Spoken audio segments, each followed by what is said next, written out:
Turn the car around. Now. The words came out of my mouth with such force that my husband nearly swerved off the highway.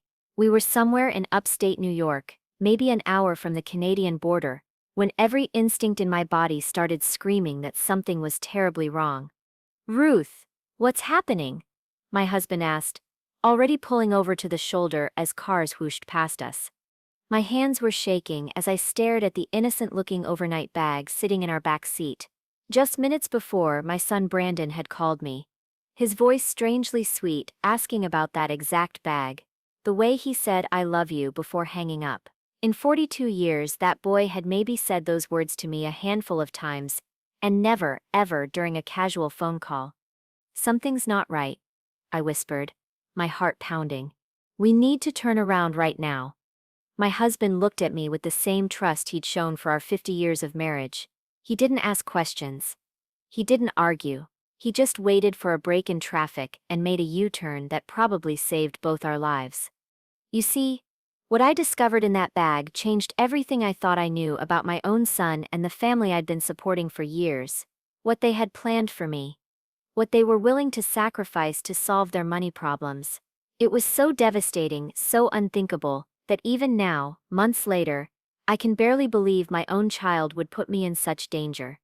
But I'm getting ahead of myself. To understand how we ended up on that highway, with me shouting at my husband to turn around before we crossed an international border, I need to tell you about the 5 years leading up to that moment. 5 years of generosity, sacrifice and love that my son's family had taken completely for granted. Because you see, I'd been helping them financially ever since Brandon lost his job. Month after month, year after year, I'd been their safety net, their solution to every crisis.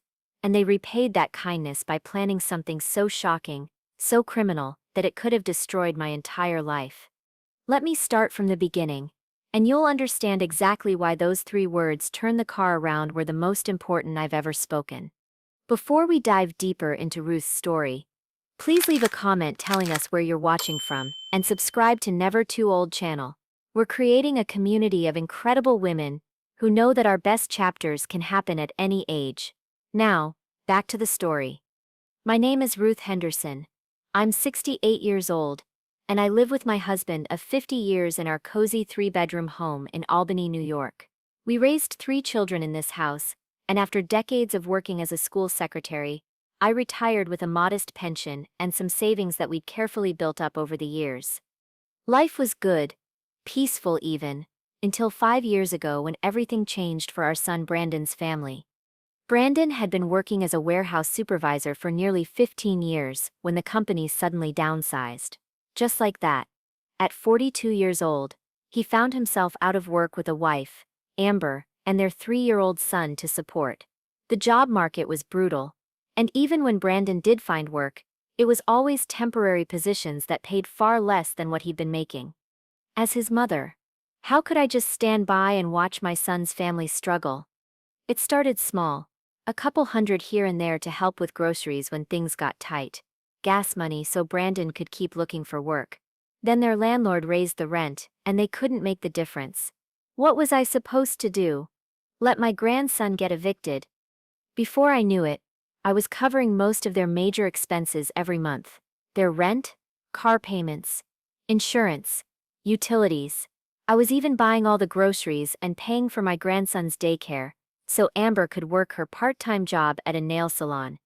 "Mom, I promise this is just temporary," Brandon would say whenever I handed him another check. "As soon as I get back on my feet, I'll pay you back every penny."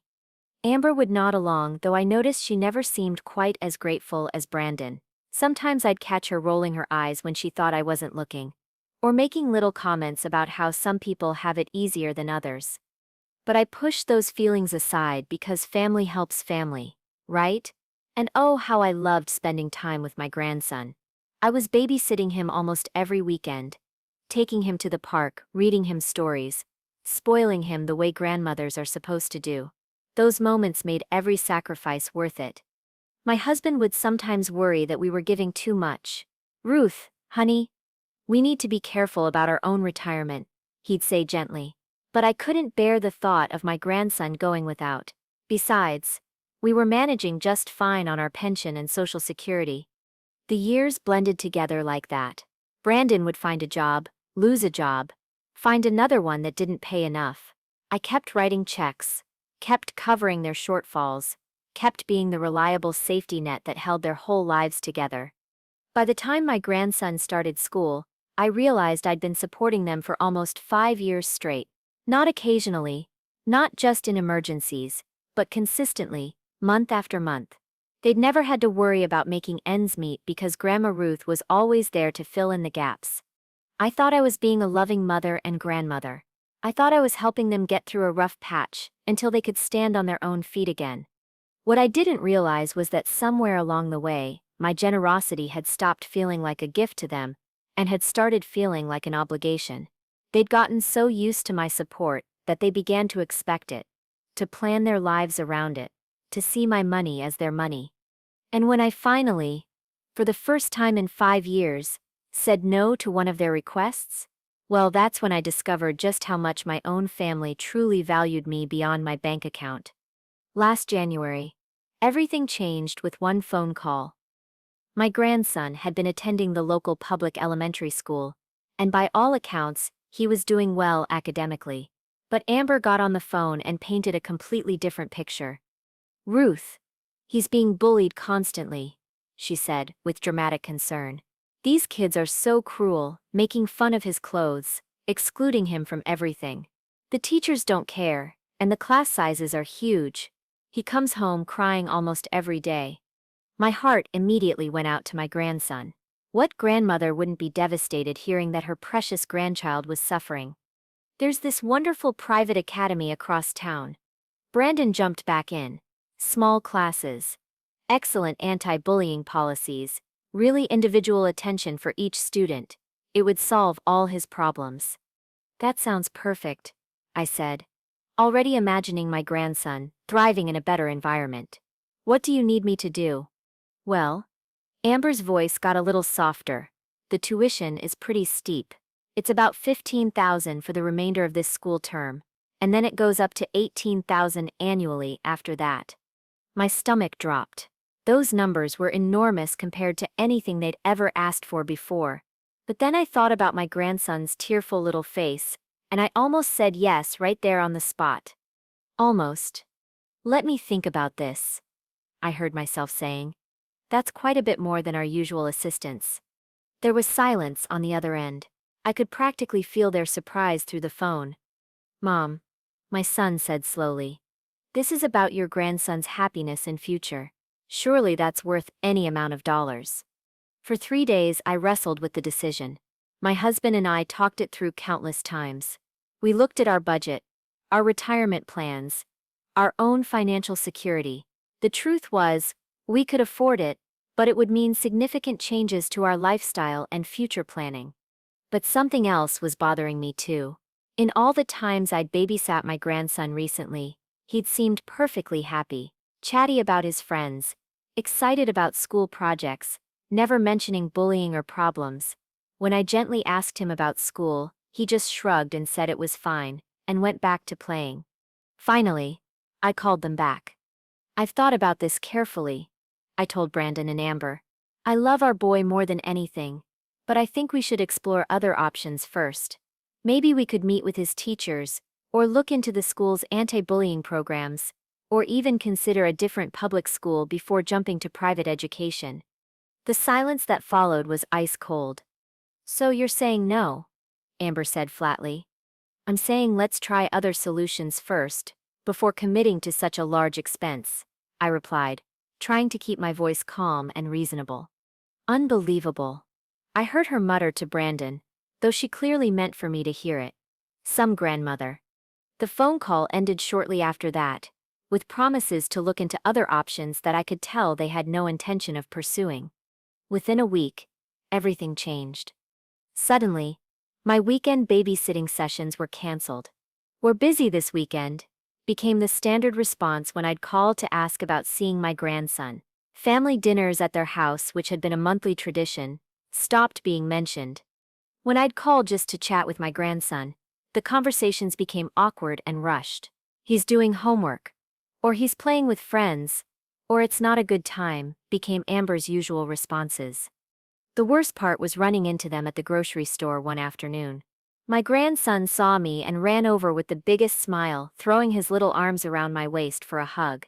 But when Amber noticed, she quickly called him back with a sharp, "Come on, we need to go," and barely acknowledged my presence.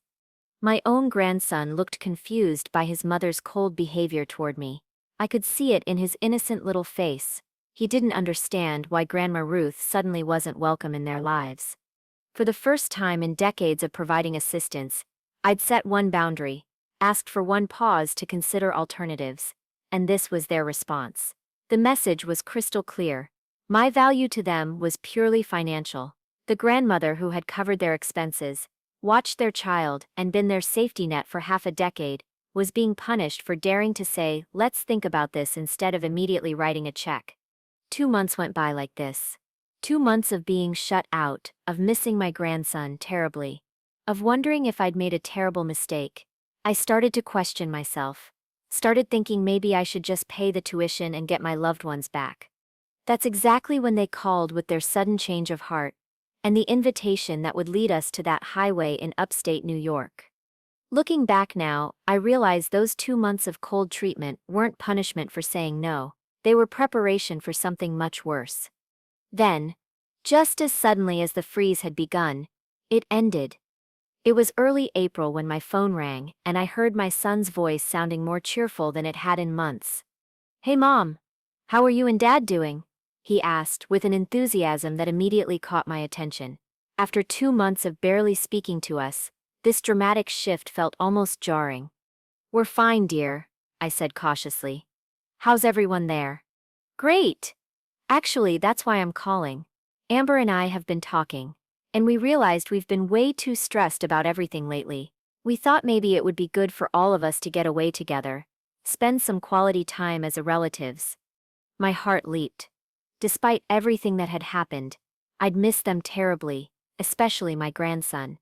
Amber's cousin has this beautiful cabin up in Quebec, right by a lake. She invited us all to come up for a long weekend. You, Dad, me, Amber, and our boy. What do you think? The idea of a trip together, of getting my loved ones back, was exactly what I'd been hoping for. Maybe they'd finally realize that our relationship was more important than disagreements about educational expenses. "That sounds wonderful," I told him. "When were you thinking?" "This coming weekend, actually." I know it's short notice, but Amber's cousin just had a cancellation, and the weather's supposed to be perfect. It would be such a great opportunity for our boy to see his grandparents, and for all of us to reconnect. We made plans for them to drive up with us. My husband and I had a comfortable SUV that could fit everyone, and they mentioned something about bringing fishing gear and games for our grandson. "Oh, and Mom?" Brandon added as we were finishing up the call. "Would you mind carrying one extra bag for us? Our car is packed pretty tight with all the kids' stuff and fishing equipment. It's just a small overnight bag." "Of course, sweetheart," I said. Without hesitation, what grandmother wouldn't help carry an extra bag? The night before we left, Amber dropped off the bag at our house. It was a standard black overnight bag. Nothing unusual about it. She was actually quite pleasant, chatting about how excited our grandson was for the trip, and thanking us for agreeing to help with transportation. "He's been talking about seeing Grandma and Grandpa all week," she said with a smile that seemed genuine. "This trip is going to be so good for all of us." I went to bed that night feeling hopeful for the first time in months. The next morning, we decided to take 2 cars since there was so much luggage, fishing equipment, and supplies for the weekend. My husband and I took our SUV with the overnight bag and some of the gear, while Brandon drove their car with Amber and my grandson following behind us. The drive started out perfectly. Our grandson kept waving at us from their car, and we'd pull alongside at red lights so he could show us his travel games and snacks. It felt like old times, like we were a close-knit unit again. We'd been driving for about 3 hours, making good time toward the Canadian border, when my phone rang. It was Brandon calling from their car behind us.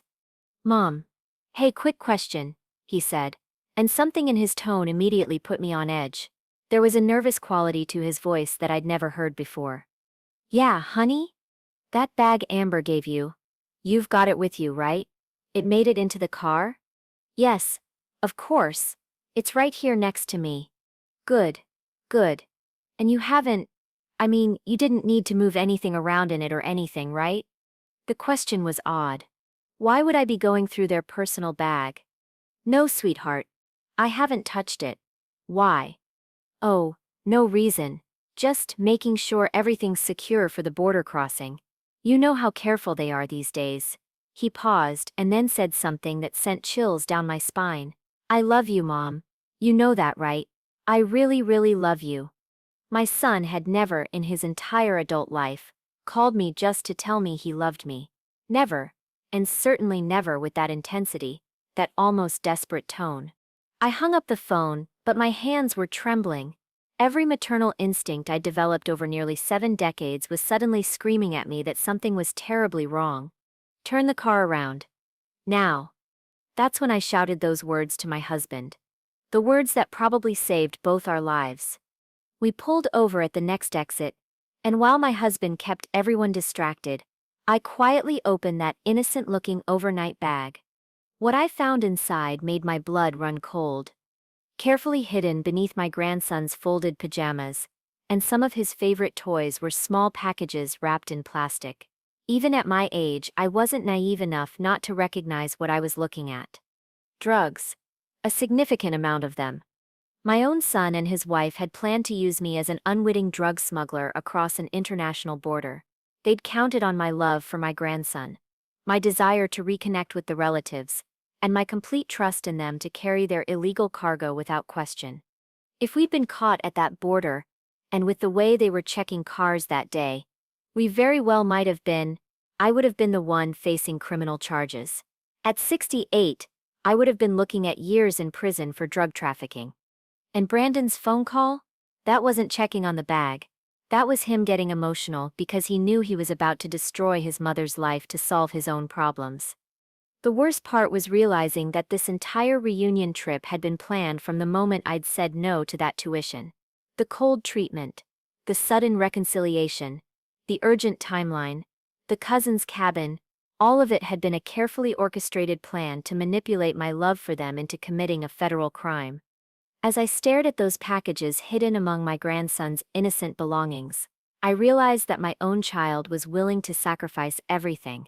My freedom, my reputation, my entire future, rather than learn to live within his means, or find legal solutions to his financial troubles. That was the moment I understood that the Ruth who had spent half a decade enabling and supporting them was gone forever. Standing there on that highway shoulder, staring at those packages hidden beneath my grandson's innocent pajamas, I felt something shift inside me permanently. The Ruth, who had spent half a decade making excuses for her son's poor choices, was gone.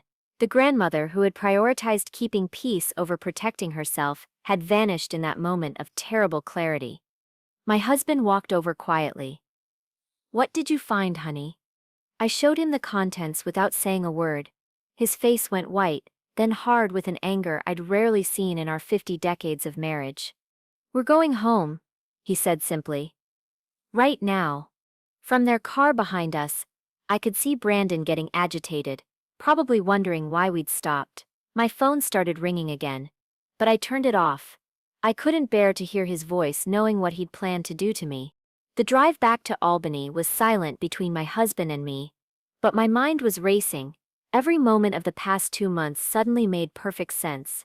The cold treatment after I'd refused the tuition wasn't punishment, it was preparation. They'd needed to create distance so that when they suddenly invited me on this trip, I'd be so grateful for the reconciliation that I wouldn't ask questions. They'd manipulated my love for my grandson, my desperation to repair our relationship, and my complete trust in them to nearly destroy my life. When we pulled into their driveway, Brandon and Amber were already out of their car, looking confused and increasingly panicked. "Mom, what's going on?" My son called out as I walked toward their front door with the overnight bag. "Why did we turn around? We were almost there." I set the bag down on their doorstep and looked at my son. Really looked at him. When had he become someone I didn't recognize? When had his struggles turned him into a person willing to sacrifice his mother's freedom for his own convenience? I know what's in the bag, I said quietly. The color drained from both their faces. Amber grabbed my son's arm, and I could see them exchanging panicked glances. Mom, I can explain, Brandon started. No, I cut him off, my voice steady despite my trembling hands. There's nothing to explain. You planned to use me to commit a federal crime. You were willing to let me face prison time to solve your financial problems. It wasn't like that, Amber burst out. We were desperate.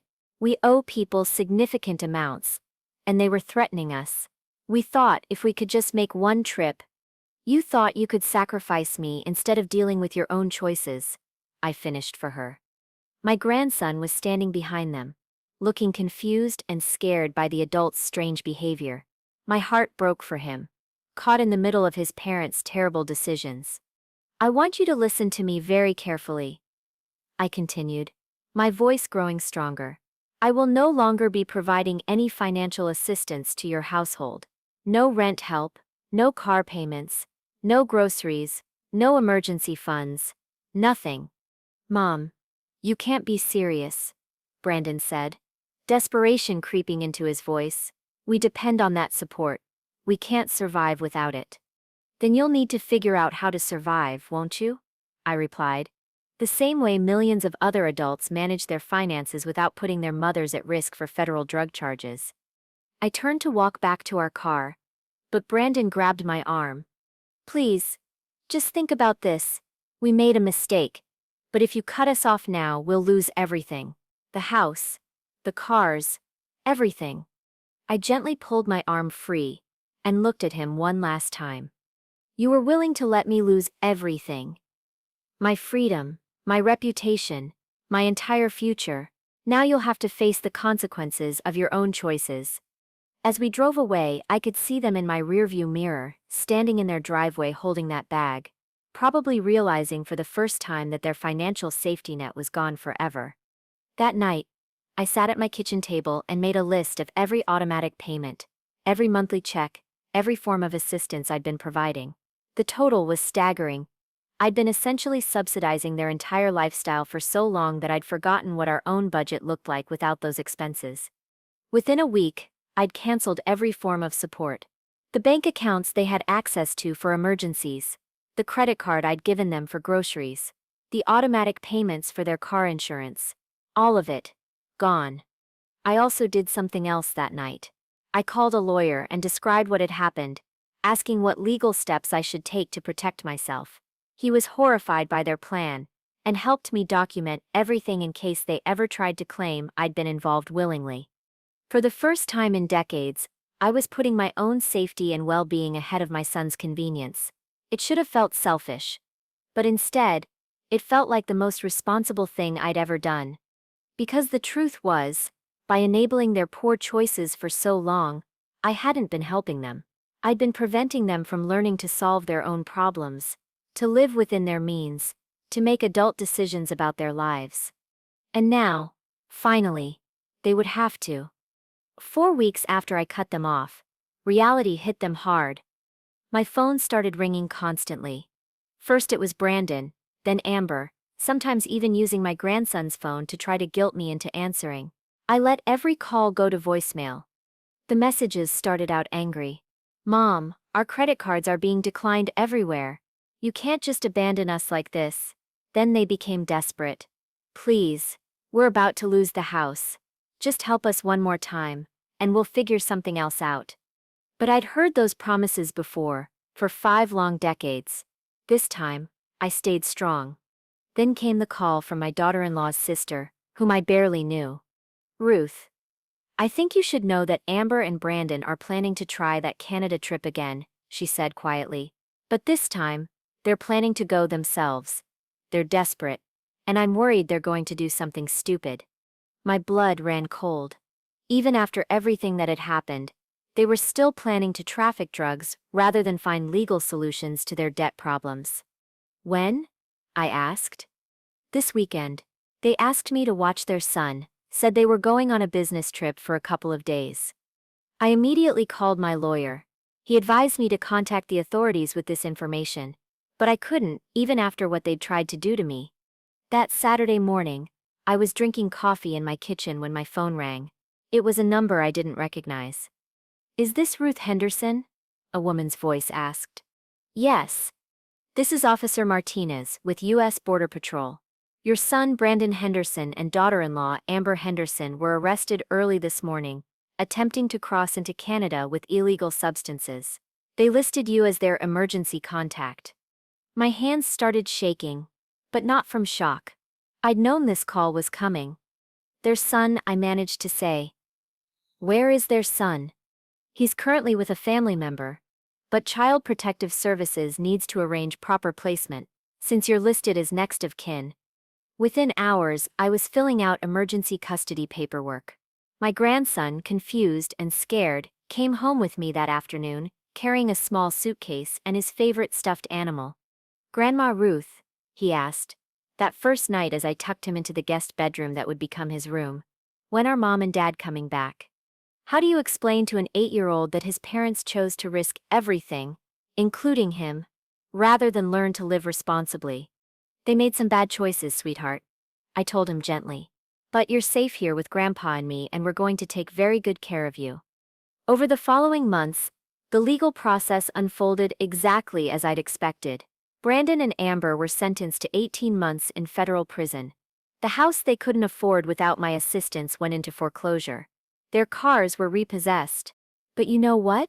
I felt no satisfaction in their downfall, only sadness that it had come to this, and relief that my grandson was safe. The custody hearing was surprisingly straightforward. Brandon and Amber, facing significant prison time, agreed to sign temporary custody to me, rather than risk their son going into the foster care system. My lawyer helped us establish a clear arrangement that protected everyone's interests. My grandson started at a new school near our house. The same excellent public school where I'd once worked as a secretary. The teachers there remembered me fondly and went out of their way to help him adjust. No expensive private academy needed, just caring adults and a stable environment. In the evenings, he'd do his homework at my kitchen table while I prepared dinner. My husband taught him to play chess and helped him with math. We read stories together every night, the same way I'd done with Brandon when he was small. Slowly, my grandson's confusion faded, and was replaced with a sense of security he'd never really had before. No more parents fighting about finances, no more uncertainty about whether bills would be paid, no more adults making desperate choices that put everyone at risk. "Grandma," he said to me one day about 6 months after he'd come to live with us, "I like it here. It's quiet." That's when I realized what we'd all been missing. Peace. Simple, ordinary peace that comes from living within your means, making responsible choices, and putting the well-being of children first.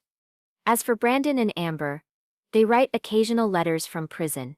Brandon's letters are full of apologies and promises to do better when he gets out. Amber's are mostly complaints about prison conditions and reminders that I owe them for all the difficulties they're facing. I don't respond to either of them. My lawyer has advised me that when they're released, they'll likely seek to regain custody of their son. We're already preparing for that legal battle, documenting the stable home environment we've provided, and the educational progress my grandson has made. But for now, our days are filled with school projects, weekend fishing trips with my husband, and quiet evenings reading together on the couch. My grandson is thriving in ways I never saw when he was caught in the chaos of his parents' financial irresponsibility. And me? I've learned that sometimes the most loving thing you can do is refuse to enable destructive behavior, even when especially when it's coming from your own child. I'm 73 now, and I have no idea how many more decades I have left. But I know I'll spend whatever time I have raising my grandson to be the kind of man who solves problems honestly, treats people with respect, and never ever asks someone else to pay the price for his mistakes. That's my story. That's how a grandmother's protective instincts and willingness to set boundaries saved not just her own life, but gave her grandson the stable childhood his parents couldn't provide. Sometimes the most powerful thing you can say to people who take advantage of your generosity isn't "I'll help you one more time." Sometimes it's "I love you too much to keep enabling you." And sometimes, that's exactly what the next generation needs to hear. So, That's my story. I'd love to hear what you think.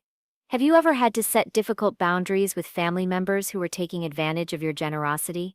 Let me know in the comments. And subscribe for more stories like mine.